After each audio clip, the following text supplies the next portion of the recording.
Hey everybody, Brandon here. Thanks for dropping in for another edition of My Seminary Life. Today we're going to be rebroadcasting the episode I did about a year and a half, almost 2 years ago now, on the topic of Aesop Fables. I recently preached a sermon on Luke 18, 9 through 14, and talking about parables, kind of explaining what this is, this literary style that Jesus uses often in his ministry to teach spiritual lessons. I spent some time talking about Aesop Fables, which is one of the closest comparisons that we have to parables. And rather than doing a whole rabbit trail style episode on it, I decided, you know what? I've already talked about this once. Let's just go back and refresh our memory a little bit on Aesop Fables. So that's what we have for you all here today. This was part of the Ancient Greece series for those of you who were not around back then, which you can check out in its entirety as part of the Eras Tour playlist. Also, there's a great little insight from producer Cooper right off the bat in this episode. So again, thank you for checking out today's episode. Please come back for another edition of the show next week and enjoy today's broadcast. Okay, producer Cooper, this episode is your episode. So please tell us, what did you think of Aesop Fables?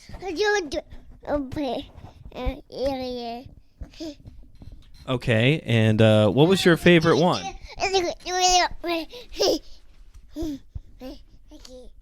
I don't know if you should be grabbing the microphone like that, but hey, you're the producer. So, any thoughts on the moral lessons you learned from Aesop Fables? No, you don't listen to it. You don't listen to a microphone, Cooper. You talk into it. Come on, you're the producer around here. Yeah.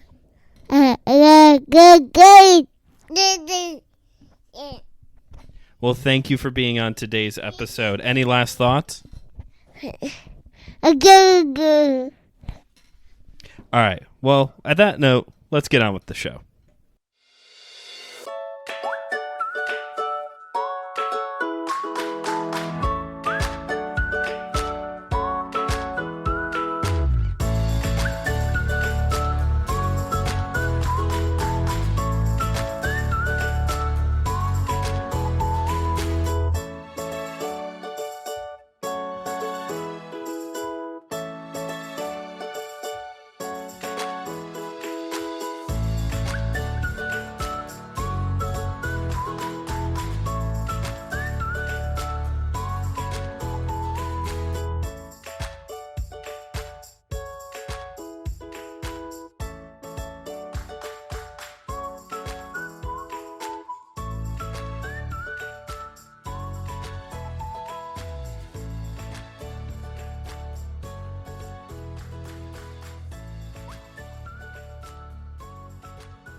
Welcome back to My Seminary Life. I'm your host, Brandon Knight, and after that lovely little introduction from producer Cooper, I don't know how I could even begin to go any further on the topic of Aesop Fables, but I'm going to go ahead and try and give you at least a little bit of my own thoughts on the subject as well. But again, what more could you ask for? That was the most insightful and also the most concise introduction to the conversation of Aesop Fables, probably in podcast history. I don't know. He's the best producer. What can I say? But hey, for those of you joining us for the very first time, right now, My Seminary Life is in the midst of a series called Ancient Greece.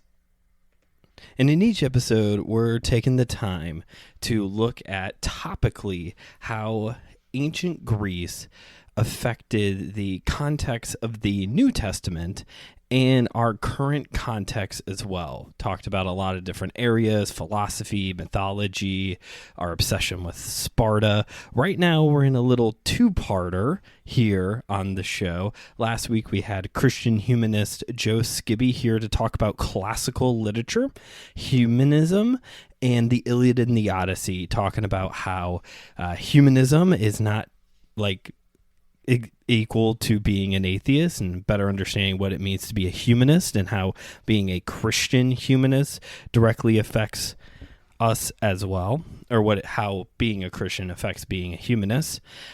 Classical literature, having a better understanding of like the time frame of what exactly is classical literature and what falls under the category of classical and what falls in the category of humanities. And then better understanding why we as Christians, whether we're humanists or not, should take the time to look at and read the Iliad and the Odyssey specifically. Today we're in a little bit of a part 2 situation when it comes to Greek literature as we begin talking about Aesop Fables. Now, it's been brought to my attention from a recent conversation that not everybody knows what Aesop Fables are. I thought that was something that everybody was generally familiar with, but there is for sure one story you would be very familiar with, even if you're unsure what this whole Aesop Fable thing is. So, for a little bit of context, Aesop, much like Homer, much like Socrates, is an ancient Greek person who, well, we know some things about, but it's all very we know very little, to the point where it is possible that this wasn't really a person, but rather like various people put together throughout time.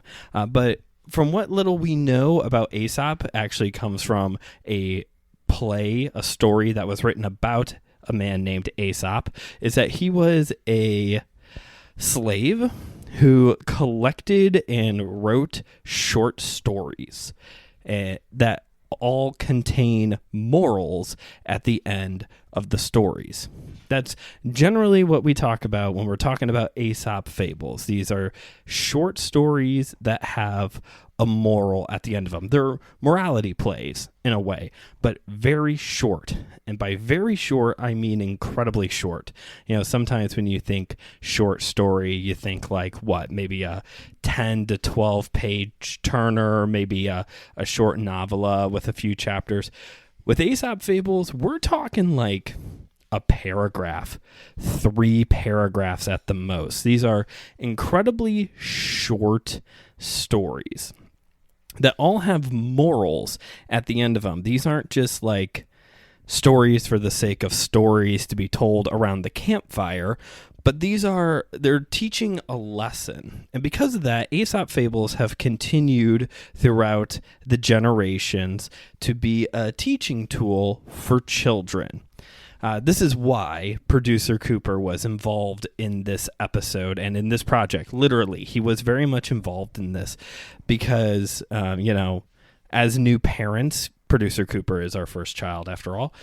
We have been going through the process of getting books for him, right? Whether it was at his birth and people buying him a whole bunch of books, or as the years go on, we want to encourage him to read. And actually, he has already gotten to a place where obviously he cannot read, but sometimes during the day when he is playing, I've got his hard books in the living room so he can have access to them. He'll pull a whole bunch of them out, sit on the floor, and turn pages.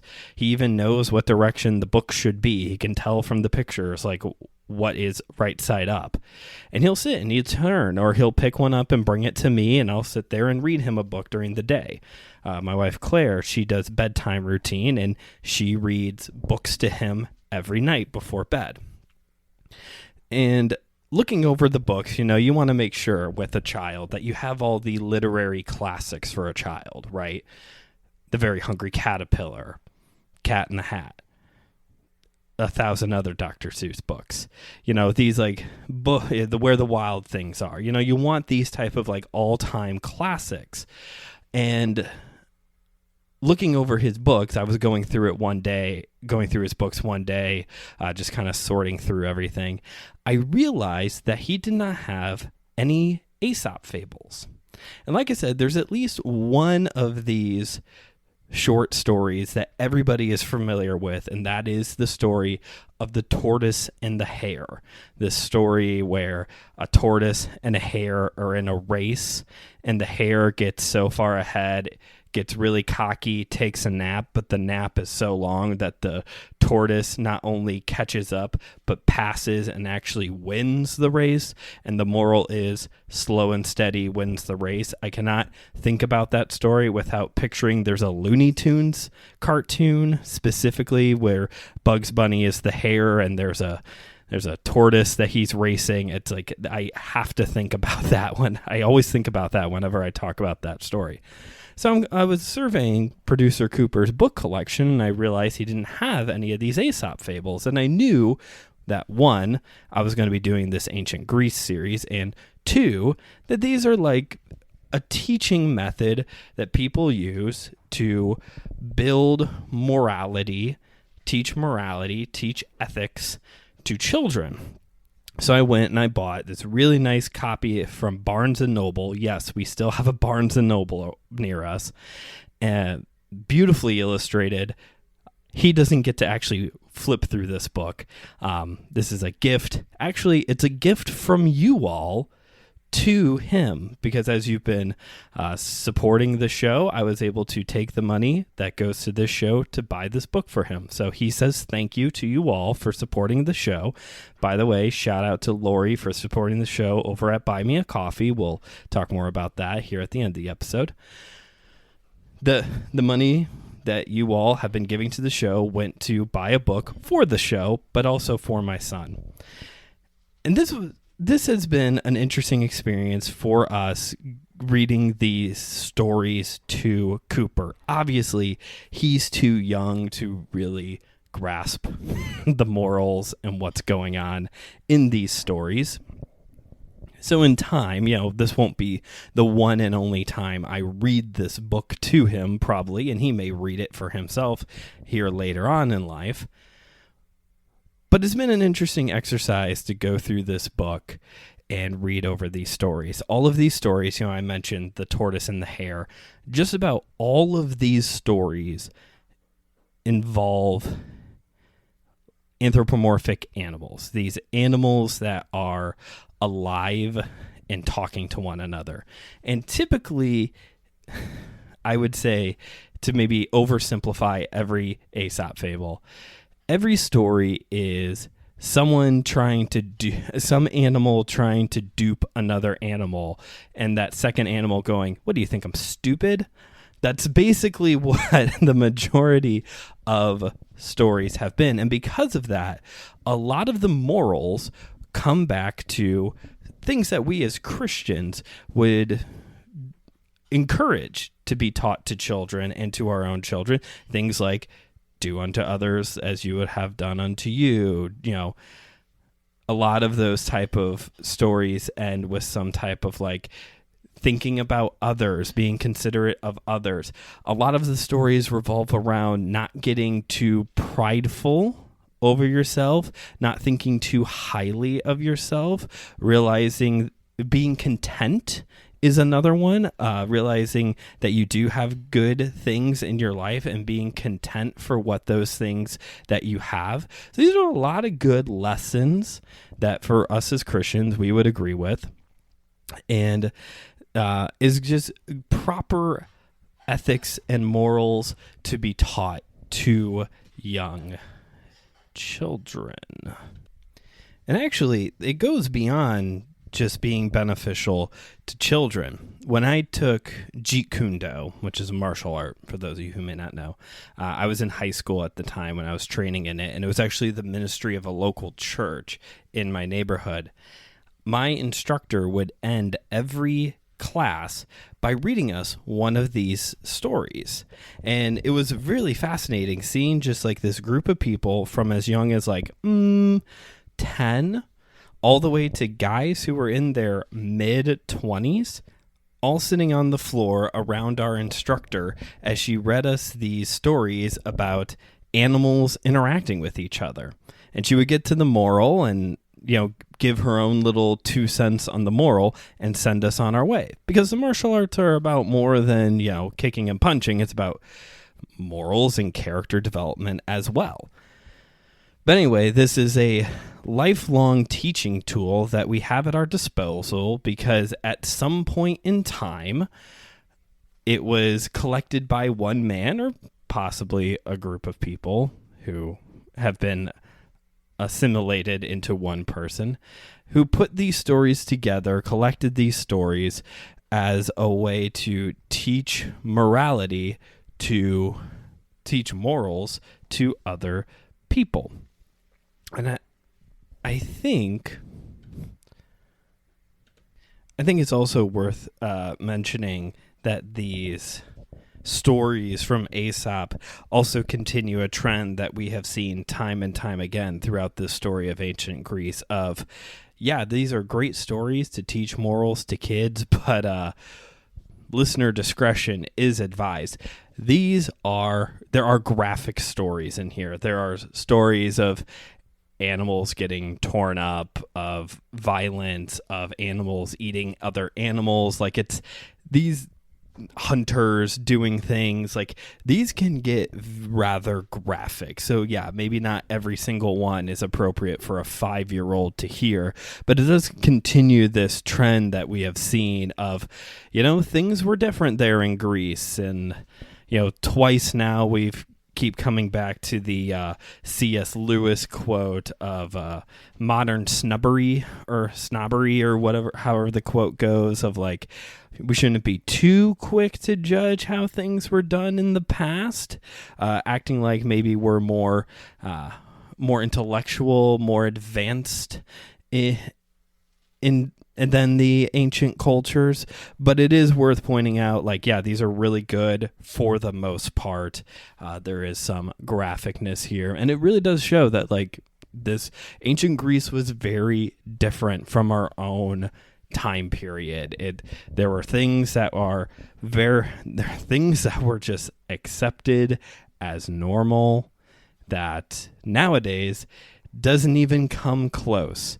And that means in a couple more 100 years, people are going to look back at this time period and go, man, I can't believe they got away with doing whatever, I mean, you can even look back into, like, not even that long ago. You go back to, like, the 30s and 40s and 50s and in movies of how we depicted African Americans in films. Or, I mean, you could go all the way to the 80s when it comes to, like, some of the negative stereotypes that we were pushing in of Asian characters in movies. Like yeah, we could do a whole series on that snobbery comment from C.S. Lewis.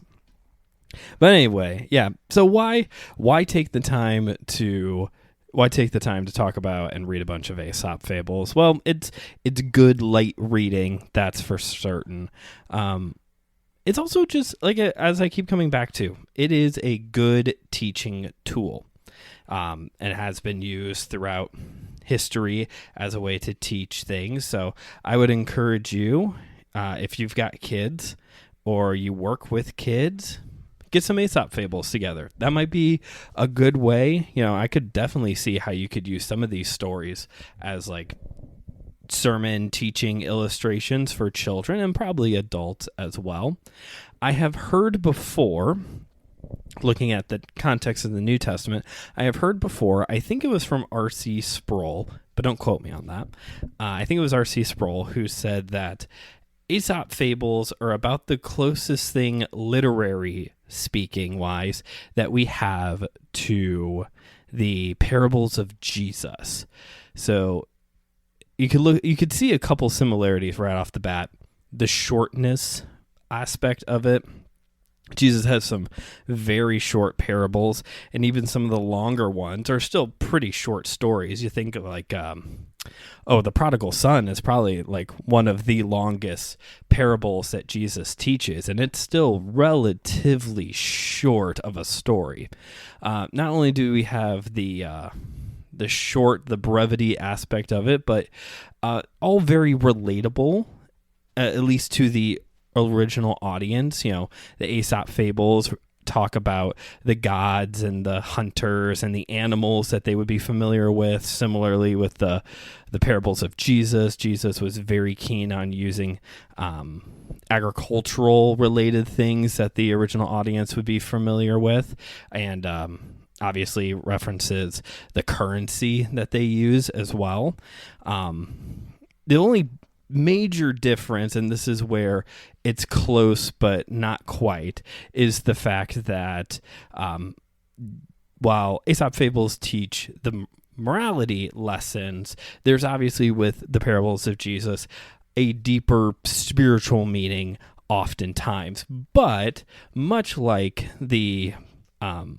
Aesop Fables, sometimes it may not be quite evident. How many times in scriptures how many times in the Gospels do we have, the disciples coming up to Jesus after a parable and saying, "So what now?" And that kind of happens a little bit with Aesop Fables as well. As sometimes I get to the end and I'm like, so where are we going with this? And when the moral is presented, which usually the moral is like a 6-word sentence, I'm like, oh yeah, that makes sense. And we see that again in the Gospels where the disciples are kind of clueless on what exactly Jesus is talking about when it comes to the parable he taught. So yeah, I mean, the parables are a very unique literary and oral teaching method. You hear that probably every single time you've ever heard a sermon on the parables, that they are different and unique and blah, blah, blah. But at least one close cousin, you could say, to the parables of Jesus are the Aesop Fables. One last thing before we start to wrap up this episode, at least concerning Aesop Fables, is the fact that my favorite story. So my favorite story that I've read so far, it's a real honker of a book. I did not get through all of it before recording this episode. I've barely scratched the surface of it. It's like, because these stories are so short and there's so many fables that are associated with Aesop, and you add in the illustrations, this book is like 400 pages long. And I think I have not gotten close to the end. I'll just leave it at that. But anyway, my favorite one is this nifty little story about humans. This one's got humans in it, where this guy is married to like 2 women, one older, one younger. And I gotta remember exactly how it goes. The older woman doesn't like it that he has gray hair. She wants him to look youthful. So at night she plucks out all the gray hairs.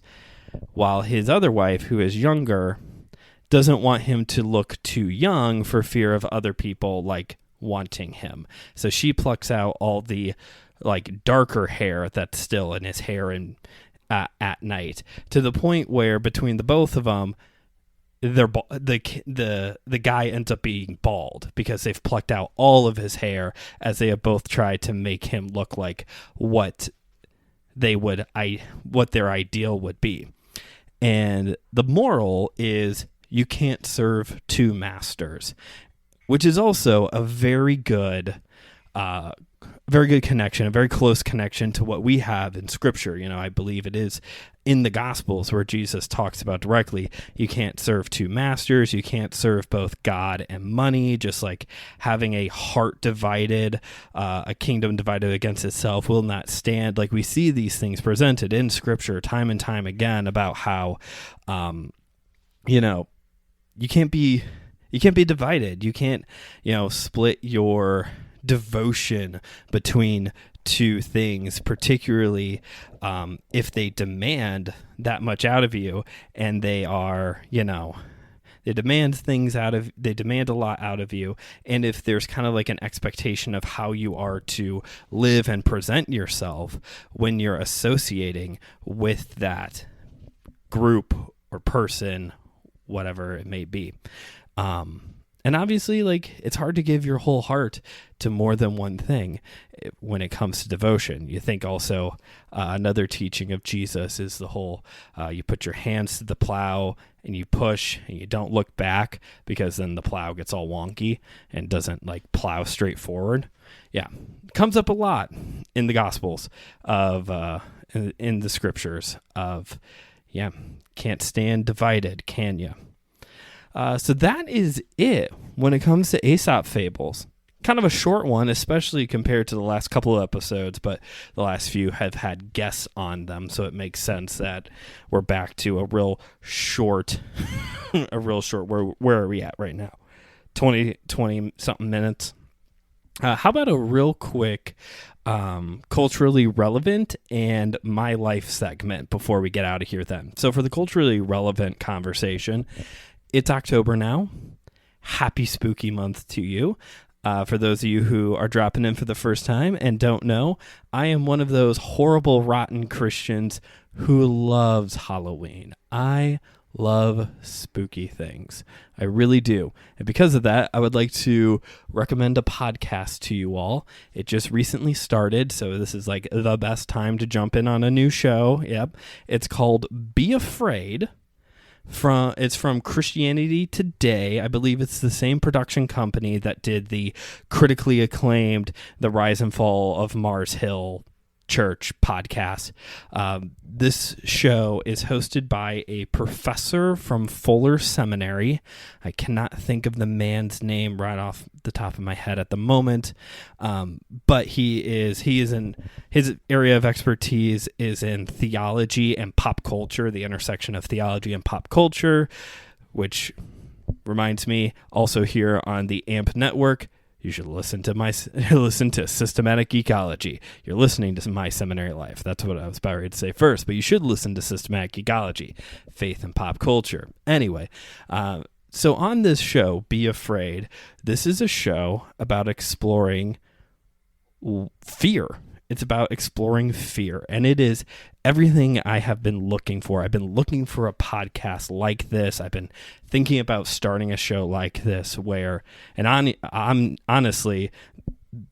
doing something like this here in a few weeks with the debut of Monsters and Luther episode.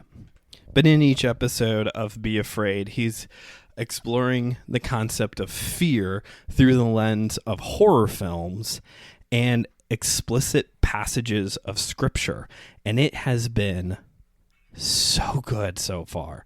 I will give you a bit of a warning. There is language involved. There is some strong language from the host, which is very encouraging to me to start doing over here, but I won't, because I just like to keep things plain and simple sometimes. But if as you're listening to this, if you've got space in your podcast rotation, it sounds like it's going to be a seasonal show. So he was talking about like 10 episodes for this first season. So I would, if you've got space or you can make space, I'd recommend that, especially since we're right now in spooky season. And who knows, maybe if you're not really like a horror movie person, this might not make you more comfortable with the genre, but maybe it will help you understand why people like this genre, people like myself. So that's our culturally relevant moment. And now for a very special edition of my life, I got a job. I have been hired by my local YMCA, and I swear this next part is true, to be a ninja coach for their Ninja Zone program. Ninja Zone is a very popular, growing program that actually started here in Indiana in Wheatfield that combines martial arts, free running, and tumbling together in a big activity environment. And for those of you who may not know, I have been training in the martial arts for 21 years, actually. I hold the rank of black belt in several martial arts, but I've never been able to achieve a rank high enough to be able to open my own dojo. And so this is almost the most perfect ideal scenario for me with this new job. Because not only do I get to come into a new environment, this is a newer program for my local YMCA, and there's a lot of freedom in the curriculum, and I like creative freedom. I'm excited for that. But also, this allows me to be able to teach the martial arts to the younger generation, to the very younger generation. This starts at producer Cooper is actually old enough to start training in this program, which is insane to me.